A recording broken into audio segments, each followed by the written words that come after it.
Hey there, I'm Sarah McLaughlin. Thanks for joining me on the Chaos to Calm podcast, a podcast designed for women over 40 who think that changing hormones might be messing with their mood, metabolism, and energy, and want to change that in a healthy, sustainable, and permanent way. Each episode will explore topics related to health and wellness for women in their 40s, like what the heck is happening to your hormones, what to do about it with nutrition, lifestyle, and stress management, and inspiring conversations with guests sharing their insights and tips on how to live your best life in your 40s and beyond. So, if you're feeling like you're in the midst of a hormonal storm and don't want perimenopause to be horrific, then join me on Chaos to Calm as I share with you how to make it to menopause without it wrecking your relationships and life.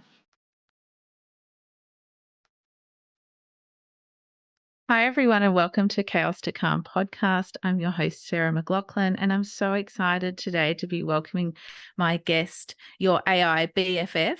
I've got the Jess Clark with me here today to talk us all through artificial intelligence and how we can use that to really get through our to-do list there. So we're going to talk about lots of ways that you might use it, some things that might stop you from using it, and how to overcome those. So welcome, Jess. Thanks for joining me today.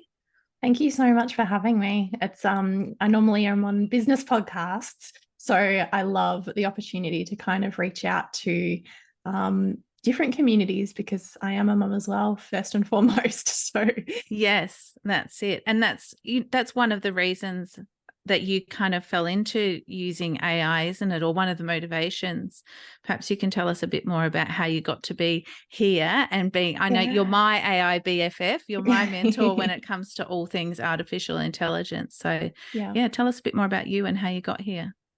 Yeah, so I have kind of been in the entrepreneurial space on and off since I was in my early 20s. It's always kind of been in the back of my head to, have my own business. But on the flip side, I've always had this real hunger for just growth, I guess. So being the CEO of a big corporation, that kind of thing, always been my dream.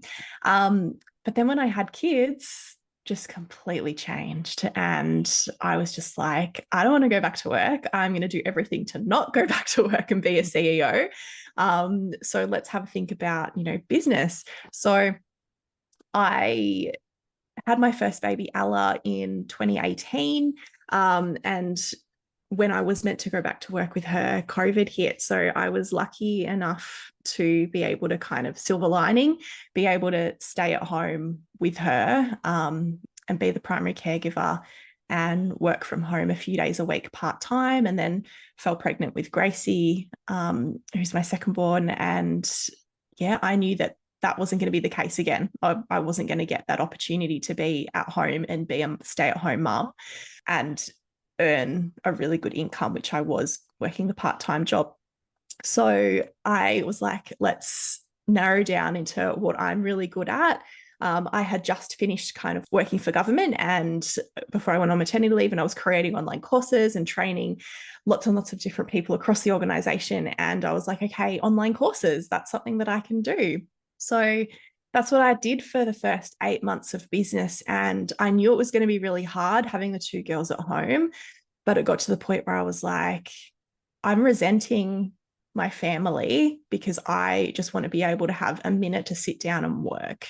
And it's not possible. Like, this is impossible. Like, to be running a business, be growing it, building it, and being to the point where I'm successful, it's just not going to happen having two kids at home. I don't have the time. I don't have the bandwidth in my brain. I've got grocery lists and washing and changing nappies, and everyone's sick, and going through all of those motions, as we all do, and getting out to the parks and play dates. And post-COVID, obviously part of my mind was always like, I need to socialize my kids because we've been indoors for, over a year.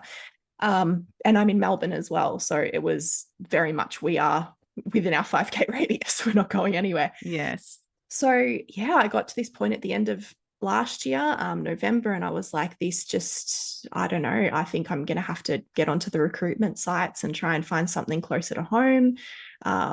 and we're going to have to look down the barrel of getting the kids into daycare. And that really hurt my heart, like really hurt my heart, because it was going to be long days and they just weren't used to it. I know some families do have to do that, but for us, that was always, we didn't want to go down that path.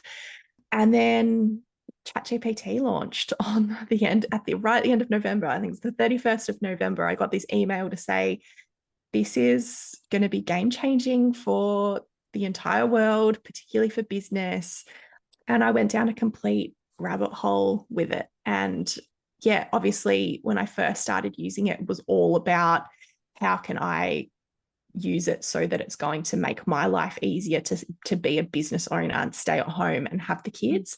That was my first kind of definitely foray into it. And just sitting on the couch with my hubby and being like, we were both just laughing, just watching these words roll in. If you have seen it and seen how fast it creates content, like that first time when you see that, I think it's almost just like, oh my God, how is this even real? I know, it's surreal, isn't it? It's amazing. So surreal. It's insane. But then like, obviously I started thinking about, what else can I use this for? I've got a to-do list for work, but what about my to-do list for home? So that's when I started kind of truly, I guess, integrating it into my entire life and not so much just thinking about it as a business tool. And yeah, since I did do it for business, since I have integrated it with business, with my business, the mental load, I am at home. I'm running a profitable business inside 2 hours a day while now she's just turned 2. So 2 hours a day she has a nap, and that's when I sit down and work. And that's when I work. That's it. Otherwise, outside of that, I am full-time mum mode and I get everything I need to done. Obviously, there are some days where I'm like, oof, like this is a lot. But yeah. like I think everybody. the struggle never really goes away. And never. I was thinking while you were talking, like while you're at a different life phase, say to me and maybe many of my listeners, hearing you talk about baby brain and being deep in those trenches of early motherhood is very relatable in terms of perimenopause or menopause brain and just feeling overwhelmed and foggy and not clear-headed. And so I guess it really presents the opportunity for using AI or specifically ChatGPT is where your zone of genius to really help distill through that. Like I always think 2 hours a day is not very much. Many people are working an 8-hour day, or we might think that we have to work a lot for business. But I've seen your to-do list sometimes and what you churn through in that 2 hours. And it's pretty amazing what you can get done. Yeah. Let's talk about some of the things that you've used it for in terms of, I guess, more maybe household stuff or personal stuff. And I know there's lots of crossover between the two, and that seeing the business use makes you think, oh, I wonder if I could use it for this. But can you tell us a bit more about what you think the people can use it for in their home life? Yeah, for sure. So I think the big one for me is I've got one little girl that is, she's just turned 2, so I'm sure it's going to change, but she's a great eater. She will eat everything. She's super happy to sit in her high chair and she'll just go to town on everything.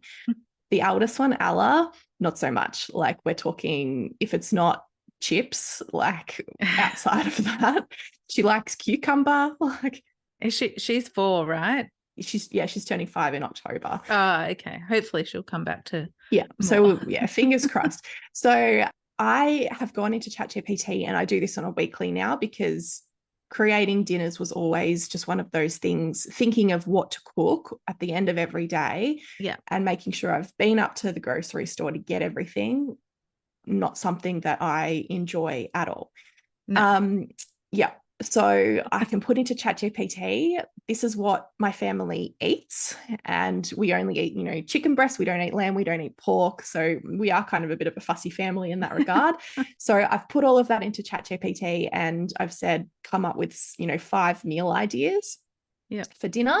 And make sure, like for Ella, make sure that she is going to, even if it's something that we eat as a family, that she can have something that's going to be portioned out to her. Yeah. So I've told Chat all of that. So it'll come up with 5 amazing ideas that we can eat. And then I'll say, great, put all of that into a shopping list for me. And I can print that out and I'll go straight to the grocery store with that. It's so good. I've been using it that way for myself because when we got back from traveling around, I was a bit fatigued with thinking of things to eat, and it's always up to me, or I'll ask the others. I don't know, I don't mind. I'm like, just tell me, like I'll make it. Just tell me. Yeah. So then I was like, well, I'll ask Chat because I know Chat's always going to give me an answer. It's it's going to tell me that. It's given me some great food ideas. And then if I'm like, well, what recipe would you suggest with that?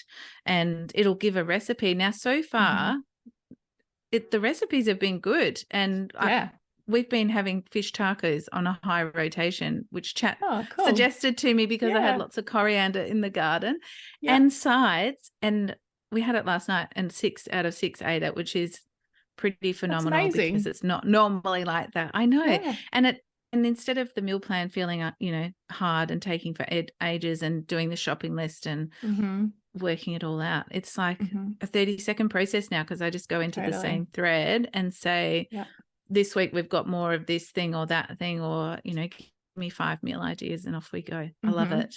Yeah. So, so meal plan, shopping list, recipes. It does those in a moment. To-do lists are awesome. So last week, Gracie turned 2 and I had planned to have like a little mini birthday party here at the house. And then on the weekend, we had, lots of family stuff.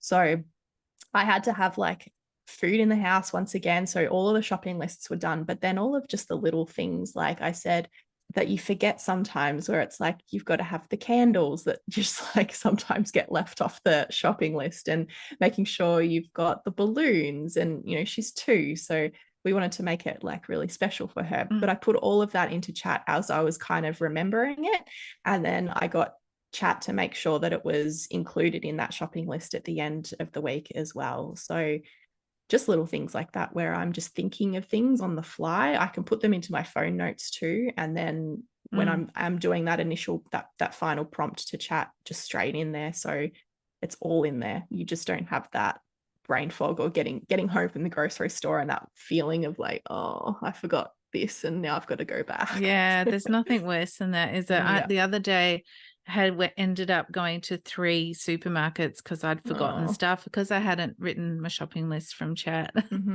there as well. Yeah. And so we were just talking before we started recording, Jess, about using Chat to help write emails when we're feeling emotional. If we've got maybe we're had an argument or we've got a complaint or something like that. You said that you'd used it or you were using it that way. Yeah. So I know I've used it in business to help me write emails, and I was going to write an email today with it, and I thought it's so great. It doesn't like a second. I still can't get past how I can give it a whole page of text and it reads it in a second and then gives me a response. It would take me hours just to get started with something sometimes and get that procrastinating around writing. So sometimes people are a bit worried about losing their personality or their personal touch when they're using artificial intelligence and ChatGPT.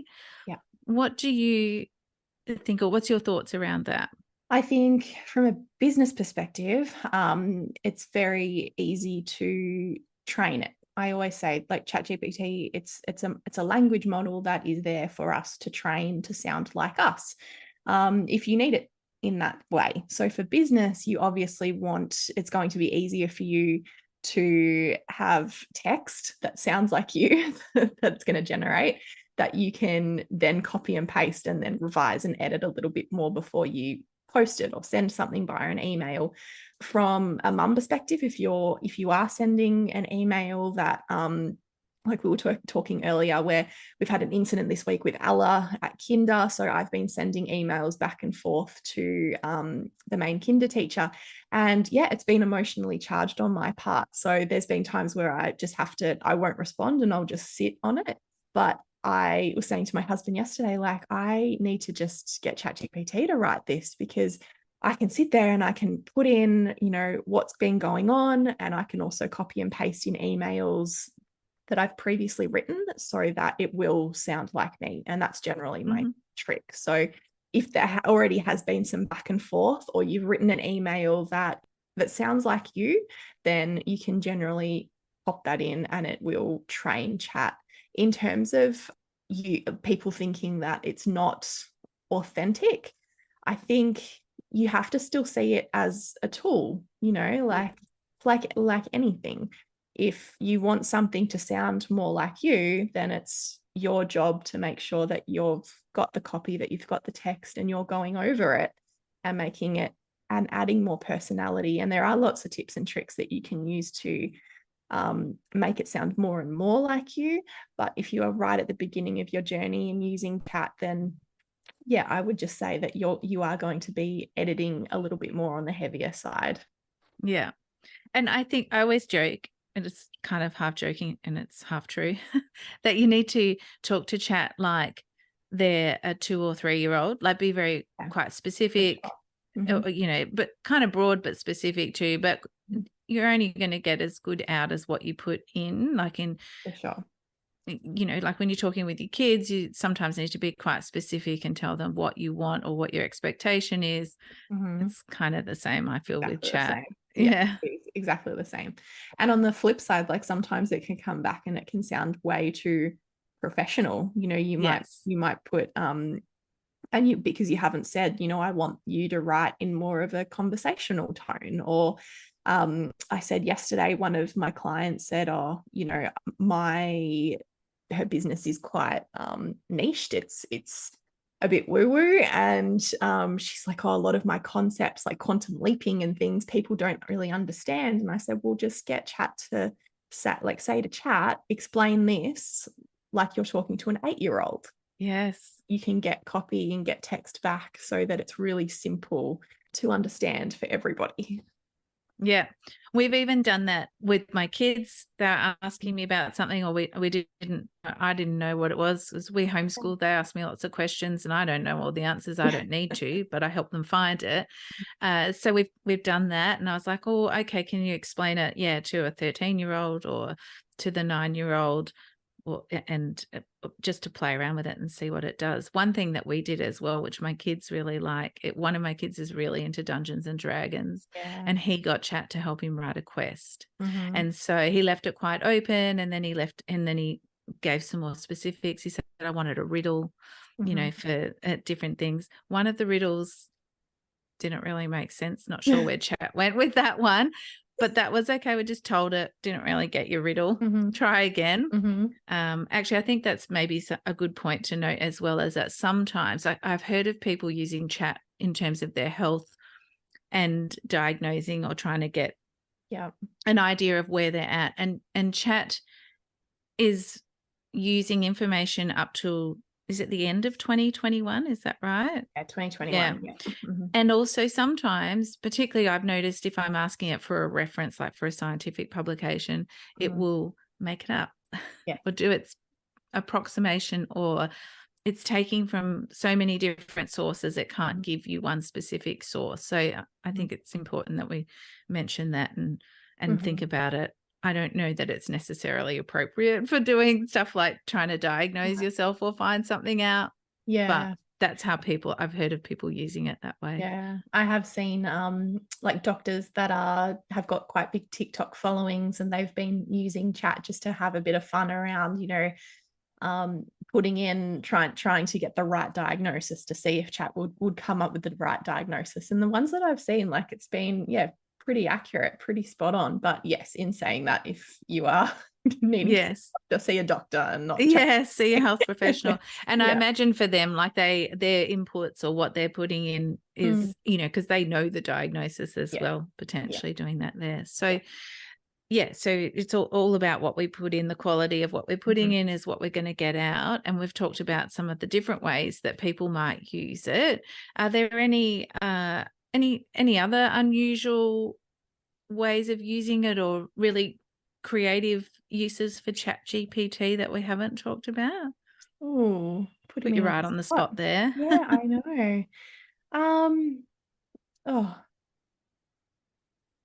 not that I can think of at the top of my mind. I think like, with your Dungeons and Dragons story, like it's more in my I guess era of motherhood as well, like bedtime stories. So I know Yes. when we go to bed, it's always like, what book do you want to read? I've read all of these. I don't want to read these anymore. I want to go back downstairs, Yeah. get another book. And then, Oh, I yeah, just thought then of one. Yeah, so I noticed when I logged in the other day, it actually had a prompt to, like what could you do with chat? That's the yeah, thing now, it does actually tell yes, you that. So if yeah. people are feeling like, I don't know what I'd use it for, just go Mhm. log in and have a go. It'll give you some ideas. And one was like about making up a story about a shark or Yeah, something. I yeah, didn't pay much attention because I was there to do some work stuff. yeah. Um, but But the yeah, we other, we used it. So we put in Ella's name and like, yeah, it's really Gracie, and cool. yeah, and it came up with a whole story. And I could say, like, make it 3 minutes, so it's not. Yes, keep it short. We want to get to Yeah. bed tonight.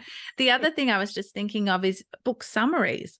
Yes. So as Yeah. long as your book was published before the end of 2021, you can Mhm. ask chat to give you a summary of the main points of Yeah. it. Yeah. Um, And or I do that quite a bit actually. So being in marketing, there is so many books that come out all of the time. But yes, so pre-2021, you can go in, get the summary, and then what I like to do is take it that extra step further. And if it's something that's going to be implementable in your life, so you could go and find, a health related book and say, okay, well, summarize that for me. So I've got the dot points, but then how can I actually implement it into my life? So give me an action plan over 7 days, over 14 days, so that I can implement it into my life.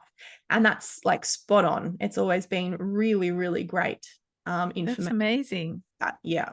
That's next level. That's Yeah. that's that's Yeah. where I see, like with you, Jess, like we've got stuff, yes, we can do it. Then you always take it to the next level. Yeah.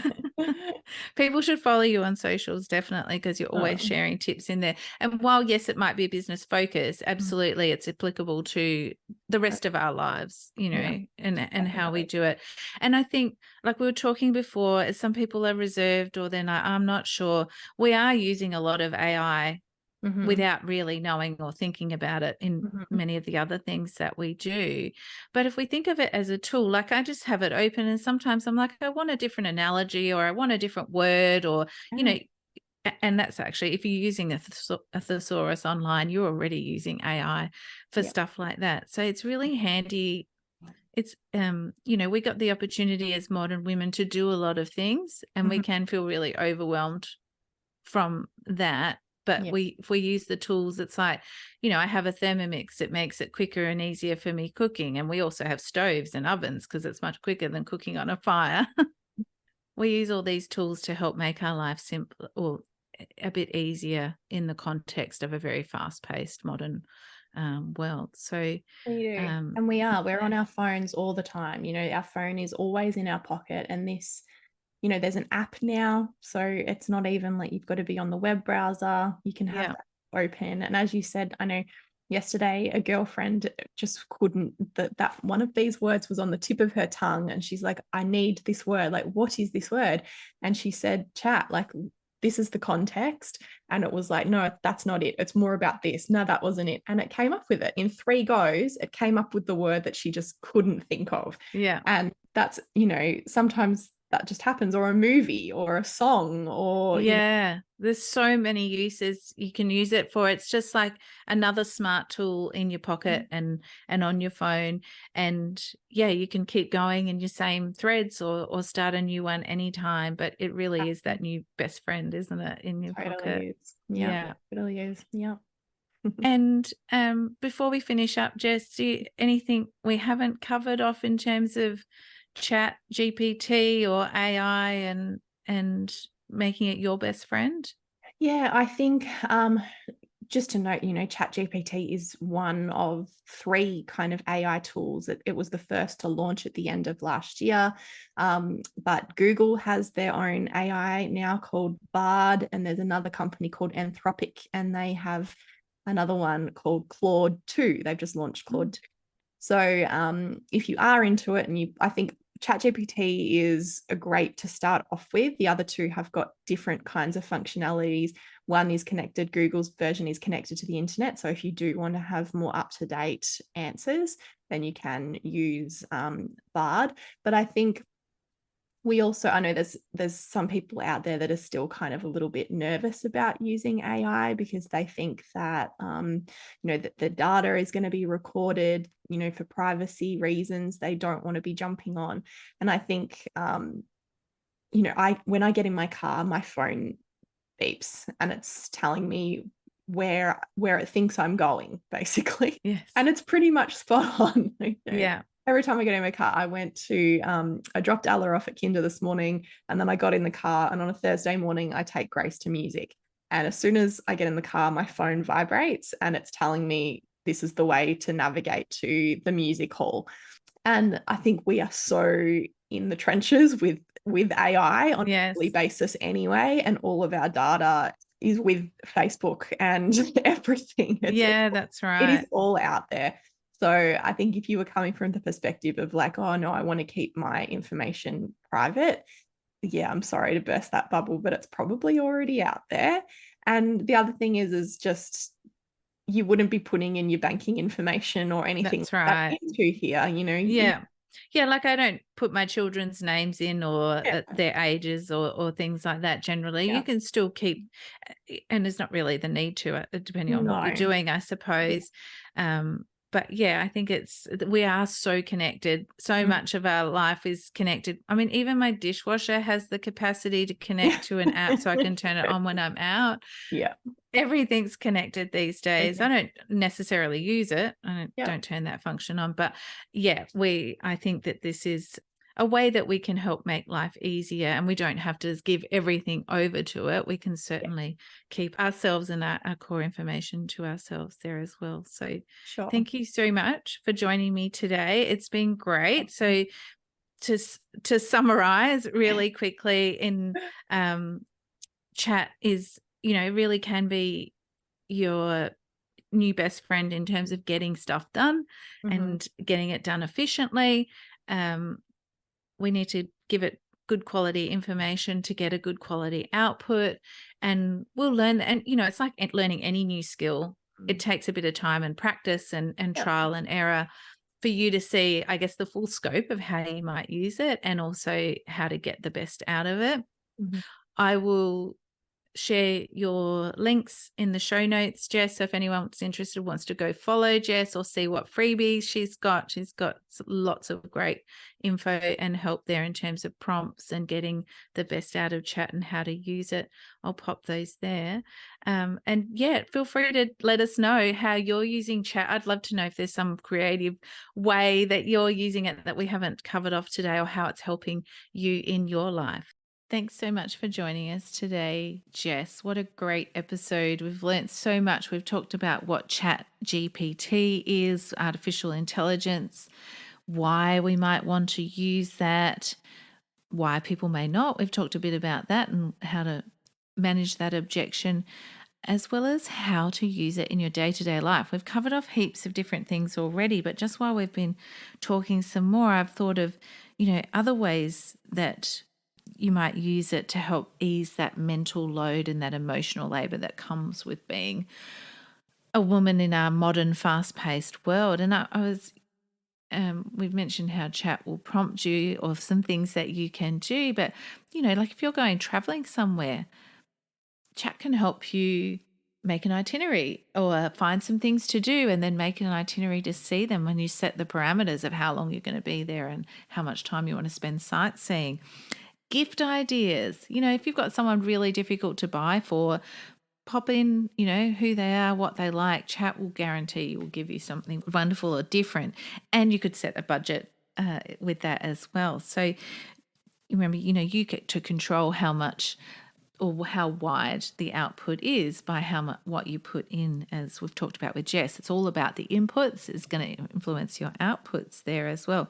I've used it for coaching plans, like for the team that I coach, to help me come up with a session plan and different drills, and even like preseason fitness schedule. Like, it seriously is only limited by our imaginations what you can use and do with it. You could do a cleaning schedule, like a spring cleaning schedule over a period of weekends, or look, honestly, it's limitless. And I hope that you take the deep dive into chat and use it to help make your life easier, because I really see it as a really valuable tool to help us get all the things done that we need to. And I hope that you get to know it and feel that way too. I'd love to hear from you if you do start using it, what you've used it for. So do feel free to tag me on your socials at the Perimenopause Naturopath, or drop into the show notes a comment about what you're doing with ChatGPT or how you're loving using it to help reduce your mental load. Until next time, take care, and thank you so much for sharing your time with me today.